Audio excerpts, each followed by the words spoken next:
Boa noite. Pronto. Em nome da Universidade de Fortaleza, assim como o Rodrigo também já teve a fala dele informal, alegre, satisfeita, eu posso dizer que a Universidade de Fortaleza e o Programa de Pesquisa e Pós-Graduação em Direito tem muito orgulho em sediar a 4ª Semana da Liberdade. Eu me lembro bem da primeira e da segunda, quando nós tivemos a oportunidade de trazer para a Universidade de Fortaleza a discussão da Semana da Liberdade. E, por incrível que pareça, senhores, eu fui bem criticada na coordenação do mestrado e doutorado. Tive que prestar contas junto ao colegiado como é que eu ousava trazer esse tipo de discussão sobre liberdade para a Universidade de Fortaleza. Então, eu digo para os senhores que liberdade não se ensina, liberdade se vive, se pratica. E é isso que eu penso. Nada como um programa...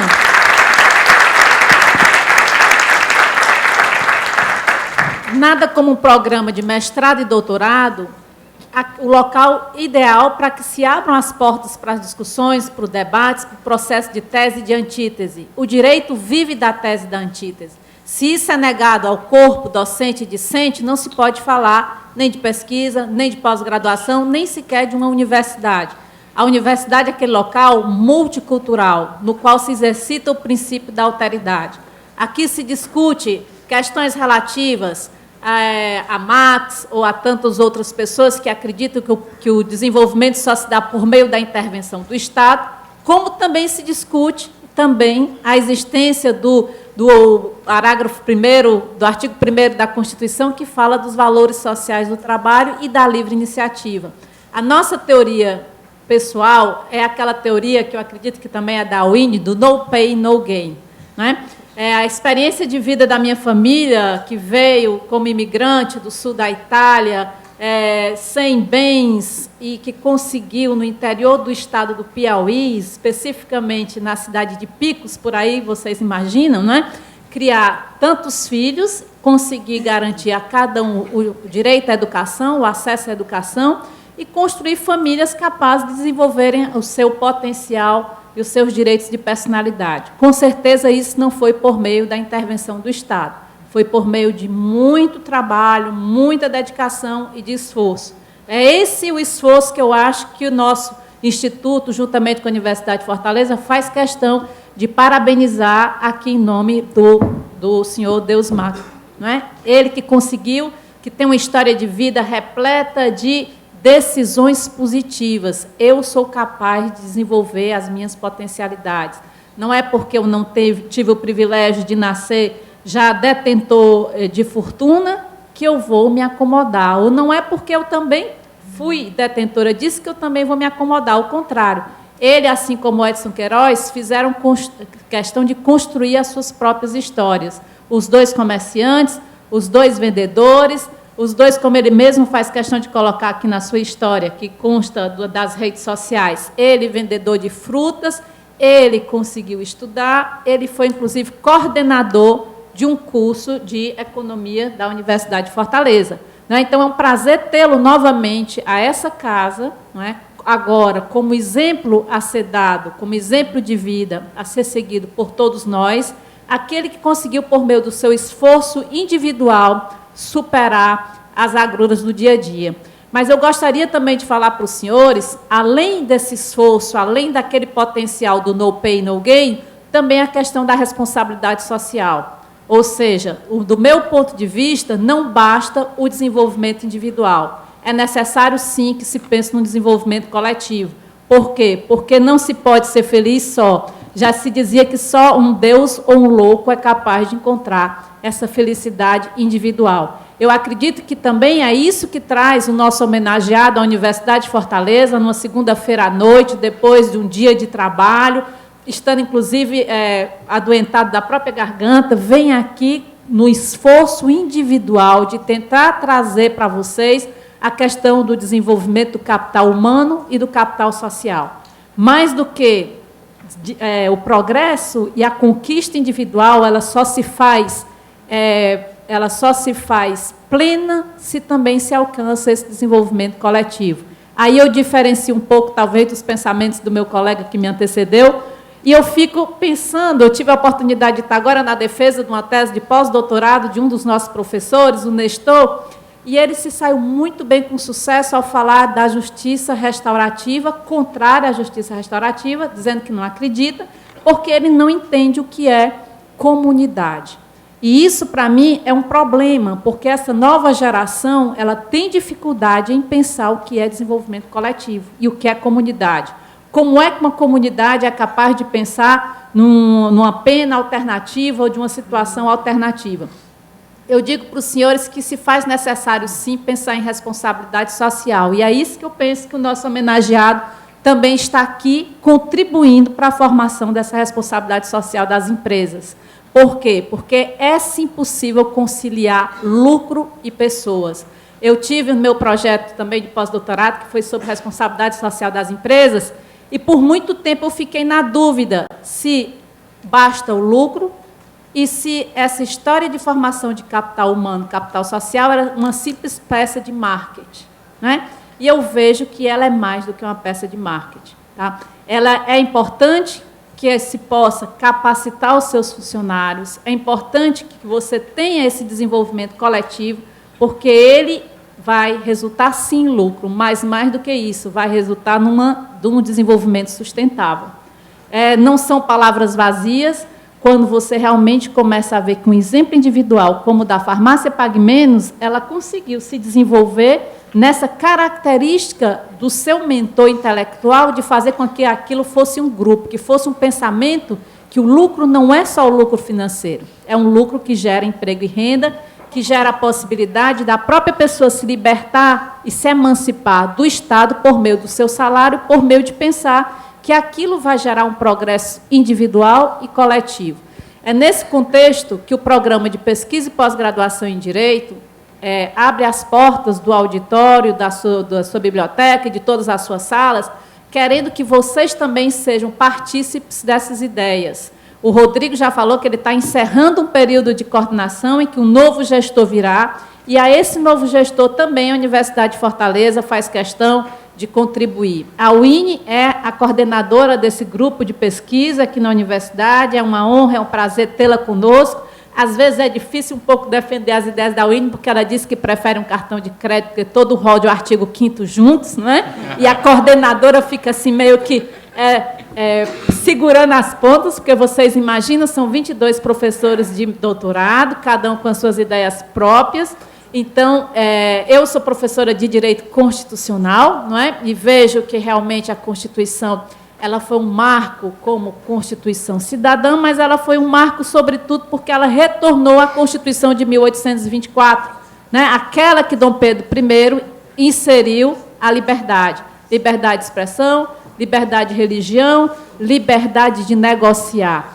Pensa-se sempre que a Constituição de 1988 ela foi resultado de 46, quando, na verdade, não. Ela representa bem mais um retorno a 24 e a 34. Então, é nesse sentido, como constitucionalista, como professora, como aquela que acredita em desenvolvimento coletivo, que eu dou as boas-vindas aos senhores, e é um prazer estar aqui do lado da UINE, é um prazer estar do lado de amigos tão queridos, e desejar que esse seminário ele possa realmente representar perspectivas de desenvolvimento mesmo em momento de crise. Sabe-se que vive-se momento de crise econômica, mas, sobretudo, vive-se momento de crise política e, como é que eu posso dizer, institucional e de valores, não é? Eu retornei de Portugal ontem à noite e eles não entendem o que é impeachment, né? Eles não entendem o que se vive, porque essa figura não existe lá. Então, eles não entendem o que o Brasil está passando, mas eles sentem, sim, o golpe e a fraude que nós somos vítimas. Vítimas por quê? Porque é difícil você pensar e acreditar em um país que não preza pelas instabilidades das suas instituições e não preza, sobretudo, pelo desenvolvimento das potencialidades. No momento que você se vê furtado, no momento que você vê a corrupção vencendo, você pensa que o inimigo da República não é a monarquia, como se quer sempre colocar o inimigo da República como seu antecessor. O inimigo da República é, sim, a corrupção. É aquela que leva os nossos sonhos a se perderem, a pensar que é melhor morar em outro país. E é isso que eu me sinto muito feliz de estar aqui hoje, apostando no Rodrigo, apostando em vocês todos, apostando no nosso homenageado, porque somos nós quem fazemos com que essa nação vala a pena, sim, desenvolvermos os nossos estudos, as nossas vontades, a nossa garra. Né? Então, sejam bem-vindos à Universidade de Fortaleza e tenham um bom proveito nesse seminário. Nesse momento, eu passo a palavra ao nosso homenageado, ou ao Winnie. Ao Winnie? Eu passo a palavra ao Winnie, minha colega de mestrado, para que também faça as suas considerações.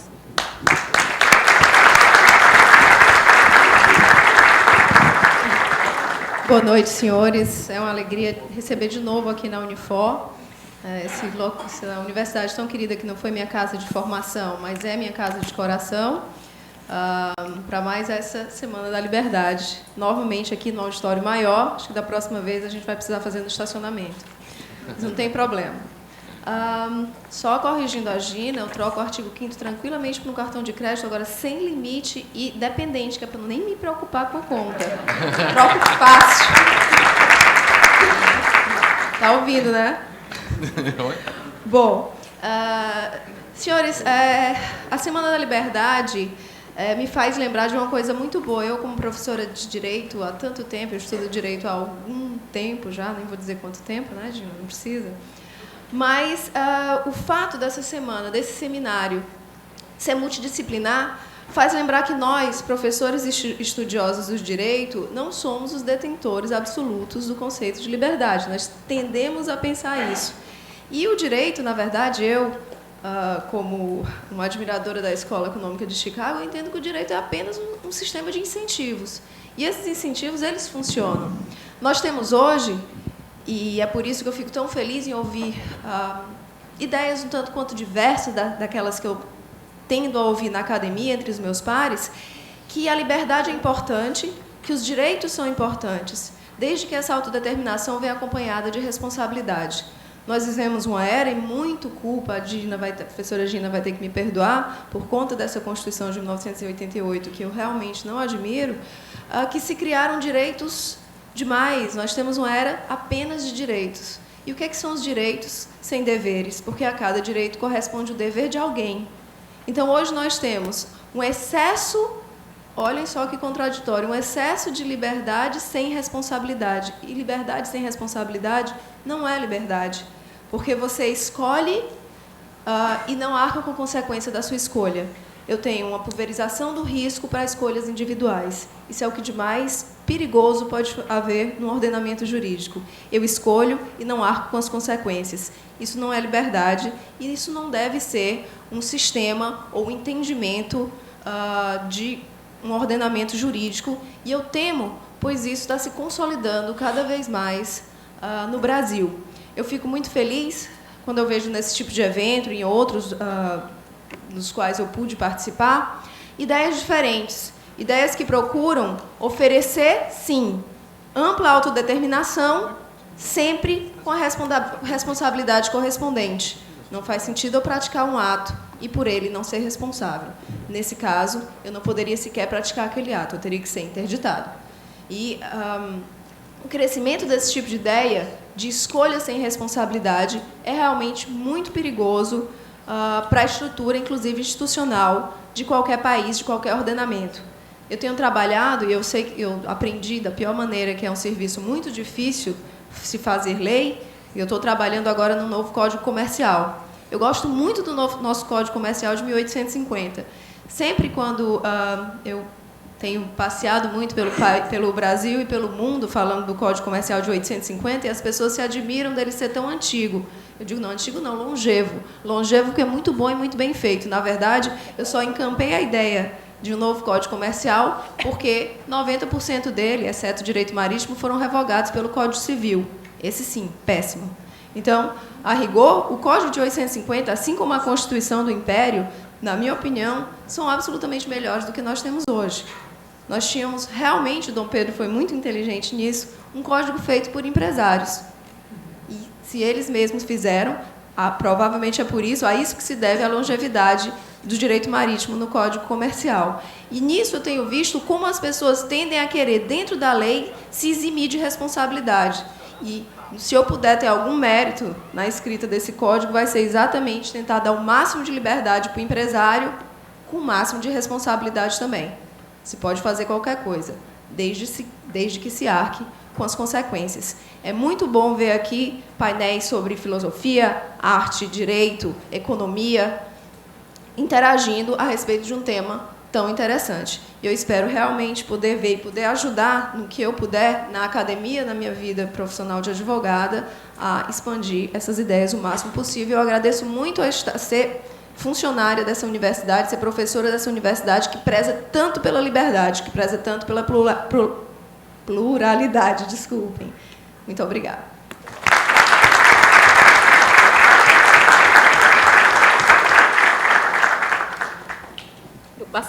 Eu passo a palavra para o Hélio Beltrão, presidente do Instituto Mises Brasil, membro do Conselho Consultivo da Rede Liberdade.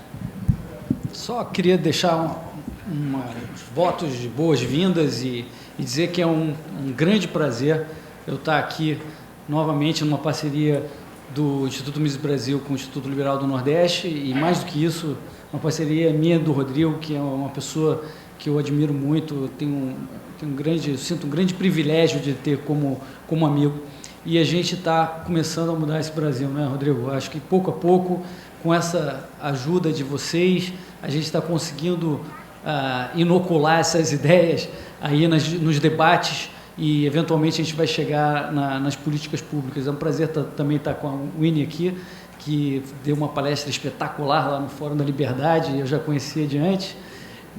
Professora Gina, prazer, obrigado pelo convite, é um privilégio estar aqui na Unifor fazendo esse evento juntos e, claro, o nosso grande homenageado, Deusmar, que eu já estava conversando, um bate-papo sensacional, já estava animado aqui, inspirado com a história do Deusmar e estou louco para ouvir também essa história. Muito obrigado a todos. Obrigado.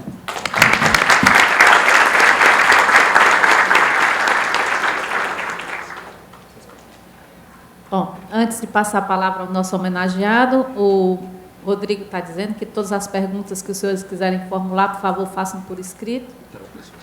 E terão pessoas passando no auditório depois para recolher essas perguntas. Né?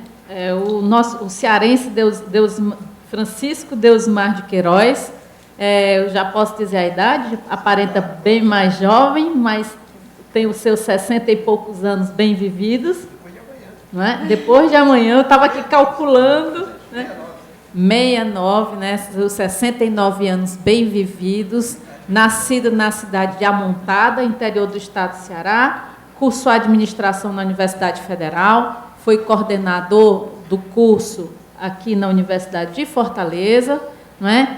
E iniciou a sua primeira farmácia em 1981 e de lá para cá tem tido essa garra, tem tido essa dedicação, tem tido essa vontade de viver e de multiplicar, e hoje, então, veio nos prestigiar, veio participar desse evento, né, mostrando o seu exemplo de vida e falando como é possível crescer na crise.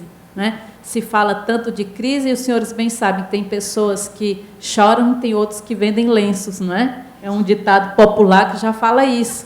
Né? Então, a Pague Menos vende lenços, não é? Então, seja bem-vindo. A Universidade de Fortaleza se sente honrada com sua presença. O senhor, assim como o Edson Queiroz, são pessoas que lutam, que fazem, que construem e que acreditam que a educação é esse pontapé inicial que possibilita justamente essa formação de capital humano. E, quando a Unifor foi criada, ela tinha esse viés de tentar formar pessoas para trabalhar. A grande dificuldade do grupo Edson Queiroz e do Edson Queiroz era encontrar profissionais capacitados para o trabalho.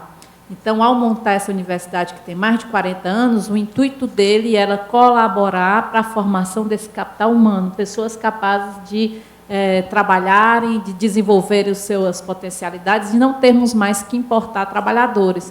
Eu acredito que o doutor Francisco Deusmar também tem esse perfil. E é nesse contexto que, quando você encontra bons exemplos de trabalho, de dedicação, é um dever da universidade trazer para estimular, para mostrar para os nossos alunos que andam tão desestimulados pela ausência de prestígio da meritocracia, né? Hoje, onde você é testemunha do clientelismo, nepotismo e patrimonialismo, quando a gente presencia exemplos que dão certo pelo mérito, é nosso dever, sim, divulgar. Eu acho que é esse o grande presente, a nossa grande satisfação minha, da Winnie e do Rodrigo, é tê-lo aqui como esse exemplo de mérito que construiu e que tem transformado o desenvolvimento local em possível. Seja muito bem-vindo, eu passo a palavra.